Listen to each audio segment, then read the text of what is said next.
السلام علیکم۔ آج ہم ایک ایسے خزانے کی بات کرنے والے ہیں جو ایک کامیاب اور بامقصد زندگی گزارنے کے لیے لازوال حکمت اور رہنمائی سے بھرا ہوا ہے۔ جی ہاں، قرآن مجید۔ یہ ایک ایسا سوال ہے جو ہم سب کبھی نہ کبھی خود سے ضرور پوچھتے ہیں۔ آخر اصل کامیابی ہے کیا؟ کیا یہ صرف پیسہ کمانا یا مشہور ہونا ہے؟ یا پھر اس کا کوئی گہرا کوئی روحانی مطلب بھی ہے؟ تو اس سوال کا جواب ڈھونڈنے کے لیے آج ہم مولانا محمد الیاس گھمن کی کتاب خلاصۃ القرآن پارہ 18 سے رہنمائی لیں گے۔ یہ کتاب ان سوالات کے جوابات کی ایک چابی ہے جو ہم نے ابھی اٹھائے ہیں۔ تو چلیں اس حکمت کے سمندر میں اترتے ہیں۔ تو قرآن کی روشنی میں ایک کامیاب انسان، ایک کامیاب مومن کیسا ہوتا ہے؟ یہ حصہ ان خاص خوبیوں کو واضح کرتا ہے جو اصل روحانی کامیابی کی بنیاد ہیں۔ دیکھیے کامیابی کا سفر شروع کہاں سے ہوتا ہے؟ نماز میں عاجزی اور پوری توجہ سے۔ یہ ایک بہت ہی طاقتور پیغام ہے کہ اصل کامیابی کا راستہ بالکل واضح ہے اور اسے حاصل کیا جا سکتا ہے۔ اور یہ صرف کوئی خیالی باتیں نہیں ہیں، بلکہ ایک اچھی زندگی گزارنے کے لیے بڑے عملی قدم ہیں۔ نماز میں دھیان، فضول باتوں سے بچنا اور امانتوں کا خیال رکھنا، یہ ساری چیزیں مل کر ایک مضبوط اور کامیاب کردار بناتی ہیں۔ اب آئیے دیکھتے ہیں کہ قرآن ان اصولوں کو زندگی کیسے دیتا ہے۔ یہ صرف نیم نہیں بتاتا، بلکہ انبیاء کرام کے قصوں کے ذریعے ہمیں بہت طاقتور اور ہمیشہ یاد رہنے والے اخلاقی سبق بھی سکھاتا ہے۔ ذرا حضرت نوح علیہ السلام کی کہانی کے بارے میں سوچیں۔ انہوں نے صدیوں تک اپنی قوم کو اللہ کی طرف بلایا، لیکن جواب میں انہیں مسلسل انکار اور سخت مخالفت کا سامنا کرنا پڑا۔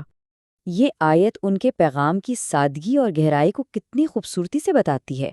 بس ایک اللہ کی عبادت کرو، یہی توحید کا وہ بنیادی پیغام ہے جو ہر نبی نے اپنی قوم تک پہنچایا۔ اس سے ہمیں یہ لازوال سبق ملتا ہے کہ سچائی پر ڈٹے رہنا کتنا ضروری ہے، بھلے ہی پوری دنیا آپ کے خلاف کیوں نہ ہو۔ اصل طاقت صبر اور پختہ یقین میں ہی چھپی ہے۔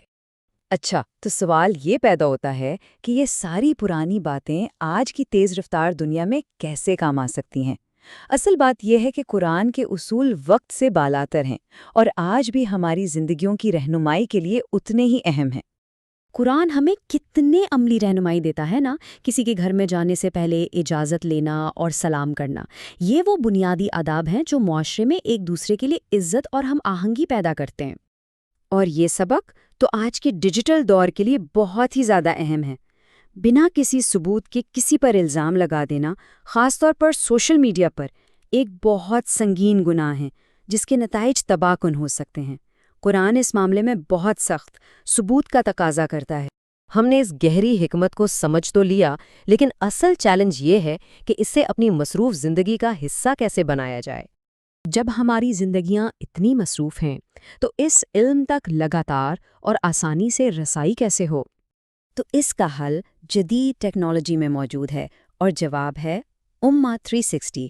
یہ وہ ایپ ہے جو علم کے اس وسیع سمندر کو آپ کی انگلیوں پر لے آتی ہے۔ اس ایپ کا بنیادی مقصد ہی یہی ہے کہ اسلامی علم کو ہر کسی کے لیے آسان بنایا جائے، تاکہ آپ کہیں بھی ہوں، کسی بھی وقت، چاہے سفر میں یا گھر پر، اس حکمت سے فائدہ اٹھا سکیں۔ تو پھر انتظار کیسا؟ گہری سمجھ اور روحانی ترقی کا یہ سفر آج ہی سے شروع کریں۔ ان QR کوڈز کو اسکین کر کے ایپ کو ابھی ڈاؤن لوڈ کریں۔ بس اپنے پلے اسٹور یا ایپ اسٹور پر جائیے، امہ 360 سرچ کیجیے اور آج ہی اس علمی سفر کا آغاز کریں۔ یاد رکھیے، علم کا یہ سفر کبھی ختم نہیں ہوتا۔ نماز میں عاجزی سے لے کر سچائی پر ثابت قدمی تک قرآن کی حکمت کو اپنی زندگی کا حصہ بنائیں۔ آج ہی امہ 360 ڈاؤن لوڈ کریں اور دیکھیں کہ حقیقی کامیابی کا احساس کیسا ہوتا ہے۔ یہ وضاحت امہ 360 ٹیم نے تیار کی ہے، جو مولانا محمد الیاس گھمن کی کتاب خلاصۃ القرآن پر مبنی ہے۔